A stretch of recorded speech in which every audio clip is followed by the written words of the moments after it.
Indonesia, Salom Nusantara dari Sabang sampai Merauke, dari Miangas sampai Pulau Rote. Mantalah iman kita, mantalah kasih kita, mantalah pengharapan kita tentunya dalam Yesus Kristus yang menjadi Tuhan dan Juru Selamat kita dan Juru Selamat dunia. Jangan katakan bahwa Yesus bukan Tuhan, jangan katakan pula bahwa Yesus bukan Juru Selamat. Dia adalah Tuhan, dia adalah Juru Selamat. Kalau engkau percaya, engkau akan diselamatkan. Engkau tidak percaya, engkau akan dihukum. Ya. Dan juga Yesus sudah berkata dalam Yohanes 14 ayat 6, karena akulah jalan dan kebenaran dan hidup, tiada seorang sampai kepada Allah kalau tidak melalui aku. Dan juga Yesus mengatakan, dan keselamatan tidak ada dalam siapapun juga selain di dalam Dia Yesus Kristus, karena di bawah kolong langit ini tidak nama lain yang diberikan kepada manusia yang olehnya kita diselamatkan. Kisah Rasul 4 ayat 12, Yohanes 3 ayat 16, karena begitu besar kasih Allah akan dunia ini sehingga Ia mengaruniakan anaknya yang tunggal, supaya setiap orang yang percaya kepadanya tidak binasa melainkan beroleh hidup yang kekal. Mantap! Dengan hati percaya engkau dibenarkan, dengan mengaku engkau diselamatkan. Roma 10 ayat yang 9 dan 10. Kiranya Tuhan Yesus memberkati kita di malam ini, dan doa dan harapan saya, kekuatan Tuhan, kekuatan firman, kekuatan Roh Kudus, kekuatan doa, kekuatan iman menyertai hidup kita sebelum kita istirahat. Kita berdoa, membaca firman Allah, memperkatakan firman Allah, dan lain sebagainya. Mari kita tunduk kepada kita berdoa. Terima kasih Bapa di surga, kiranya Tuhan menolong kami untuk terus bertumbuh di dalam kasih, dalam nama Yesus. Amin. Saya akan membacakan 2 Petrus 3 ayat yang ke-9, 10 dan 13. Dari ayat 10 sampai 13, sorry. Tetapi hari Tuhan akan tiba seperti pencuri. Pada hari itu langit akan lenyap dengan gemuruh yang dahsyat, dan unsur-unsur dunia akan hangus dalam nyala api, dan bumi dan segala yang ada di atasnya akan hilang lenyap. Jadi jika segala sesuatu ini akan hancur demikian, betapa sucinya dan sahlenya kamu harus hidup, yaitu kamu yang menantikan dan mempercepat kedatangan hari Allah. Pada hari itu langit dan akan binasa dalam api, dan unsur-unsur dunia akan hancur karena nyalanya. Tapi sesuai dengan janjinya, kita menantikan langit yang baru dan bumi yang baru, di mana terdapat kebenaran. Haleluya. Puji nama Tuhan. Tema kita adalah kedatangan Kristus kedua kalinya. Ya, kedatangan Kristus seperti tiba-tiba, seperti pencuri. Ya. Namanya tiba-tiba, tidak ada orang yang bisa memperhitungkan. Dan kejadian itu dikatakan langit lenyap dengan gemuruh, dan juga unsur-unsur dunia akan lenyap, dan segala yang ada di atasnya akan hilang lenyap. Ini langit dan bumi ini nggak akan ada lagi. Ya. Nanti akan ada langit baru dan bumi baru, di mana kita akan berada bersama-sama dengan Dia, orang-orang yang percaya. Nah, jadi karena kedatangan Kristus kali yang kedua, kita yang tiba-tiba dan tidak tahu, bahkan seperti pencuri. Nggak ada pencuri, nanti malam saya datang ke rumahmu Simon ya, aku mau mencuri, dan nggak ada itu. Tiba-tiba saja udah dia bongkar itu. Saya pernah kecurian pada waktu di Legang Lekong sana. Ya. Jadi dia nggak pernah bilang, Simon saya mau datang malam ini loh. Yang lebih aneh lagi, satu kali saya lagi olahraga pagi, saya melihat orang membawa pisang. Pisang itu saya tahu bahwa di mana pisang ini pernah saya lihat begitu, karena saya sedang menantikan pisang itu betul-betul masak di apa. Jadi masih ya 1-2 lah yang masak. Jadi saya belum ambil itu. Nah, waktu olahraga saya lihat orang itu bawa pisang itu ke pasar. Dan saya aja karena apa? Ya. Ternyata setelah terang pulang dari olahraga, saya lihat bahwa pisang itu yang dia ambil, dan pohonnya masih tetap ada, tapi pisangnya sudah nggak ada.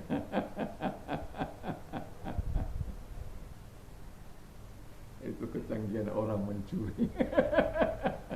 Jadi tiba-tiba, ya, kita merasa tidak siap. Ya. Tetapi Alkitab mengatakan kepada kita, kita disuruh untuk bersiap-siap sebenarnya. Yang pertama dikatakan supaya hidup suci dan saleh dalam mempersiapkan diri menyambut kedatangan Tuhan kali yang kedua. Kita tidak bisa main-main, siap atau tidak siap, tetapi dia sudah berkata hidup suci dan saleh dalam perkataan, perbuatan, dan tindakan. Dan itu tidak bisa ditawar-tawar, karena betapa suci dan salehnya kamu harus hidup. Jadi harus ada perbedaan antara orang-orang dunia dan orang-orang yang percaya kepada Yesus dalam kehidupan ini. Kita tahu bahwa bagaimana Hamas yang suka perang, ya, ada sedikit senjata ajak perang. Walaupun mungkin saya dengan orang lain akan berprinsip beda dengan kebanyakan orang di bangsa ini, tetapi itu fakta-fakta dari sejak zaman perjanjian lama. Israel itu tidak akan pernah mau menyerang terlebih dahulu. Dari sejak perjanjian lama, mereka tidak akan pernah mendahului peperangan.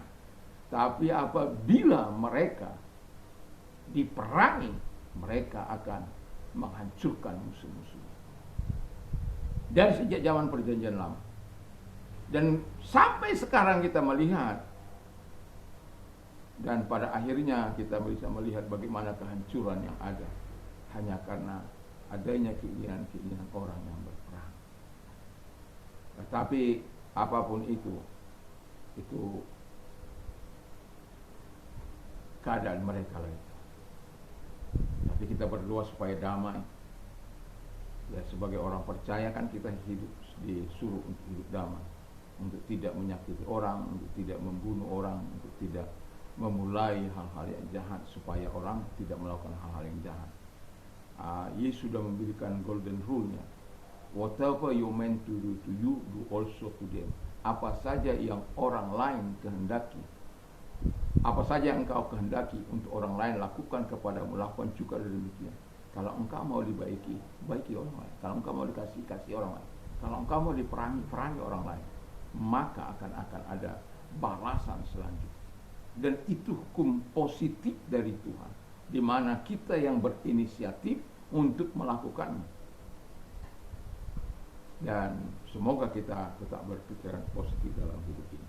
Yang kedua, kata firman Allah, hidup sabar menanti kedatangan Kristus. Ya, jadi sabar. Kapanpun itu kita tetap hidup kudus, hidup saleh dalam perkataan, perbuatan, tindakan. Kita jaga kehidupan kita. Dan di sini sabar menanti kedatangan Tuhan. Bagaimana sabar? Kita belum tahu kapan, tetapi kita harus hidup berjaga-jaga, karena tadi itu, karena dia datang seperti pencuri. Ya. Kalau Yesus datang kali yang pertama kan dia datang sebagai juru selamat dunia, menyelamatkan kita. Kalau dia datang kali kedua, ia akan berbeda. Dia akan datang sebagai hakim yang adil. Dia akan menghukum orang-orang yang tidak percaya, dan orang-orang yang percaya akan masuk bersama-sama dengan dia dalam kerajaan. Tapi saya mau katakan, kedatangan Tuhan itu tidak ada seorang pun yang tahu. Dia datang tiba-tiba dan seperti pencuri. Tetapi kita sebagai orang percaya dikatakan untuk hidup saleh dan suci, dan kemudian juga dikatakan supaya menanti-nantikan dia dengan jarak berjaga-jaga di dalam hidup kita, supaya selalu waspada, dan kemudian berdoa, ya, berdoa dalam kehidupan ini supaya apa? Kita tetap, ketika dia datang, kita masih tetap terjaga dalam iman kita. Kita masih tetap berada di dalam kehidupan yang dikehendakinya. Kita tetap masih melakukan apa yang memuliakan Tuhan. Dan yang ketiga, dalam kedatangan Kristus kedua kali, hidup penuh harapan menanti janji kedatangannya. Jadi kita akan menantikan langit baru dan bumi baru. Ini seperti ini akan digulung habis ini, ya. Tidak ada lagi laut, tidak lagi hutan-hutan, tidak ada lagi yang dipertahankan manusia, yang dirusak manusia, yang dihancurkan manusia. Tidak akan ada lagi itu. Dan Tuhan akan memberikan langit baru, bumi baru, yaitu Yerusalem baru.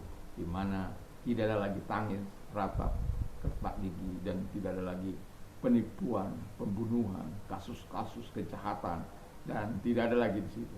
Yang ada di situ adalah damai sejahtera, kesukaan, kebenaran, dan semoga kita adalah orang-orang yang mendambakan hal-hal itu dalam kehidupan kita. Kiranya Tuhan Yesus memberkati kita dalam mempersiapkan kedatangan Yesus Kristus kali yang kedua, kapanpun itu. Nah, yang penting kita tetap mempersiapkan diri. Kalaupun kita tidak sampai bertemu muka dalam pertemuan itu, tapi kita kapanpun dipanggil oleh Tuhan, iman kita tetap iman yang berada di dalam Yesus Kristus. Kita tetap adalah orang-orang ketika dipanggil Tuhan dengan caranya pun, kita adalah orang-orang yang terus menantikan kedatangan Dia, berharap kepada Dia untuk tetap bersama-sama dengan Dia. Tuhan Yesus memberkati kita. Mari kita tunduk kepala kita berdoa.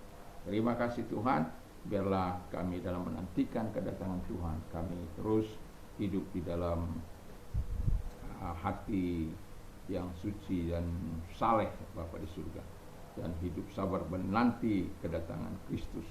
Kalaupun sampai Tuhan memanggil kami, dan juga Tuhan Yesus kami juga mengharapkan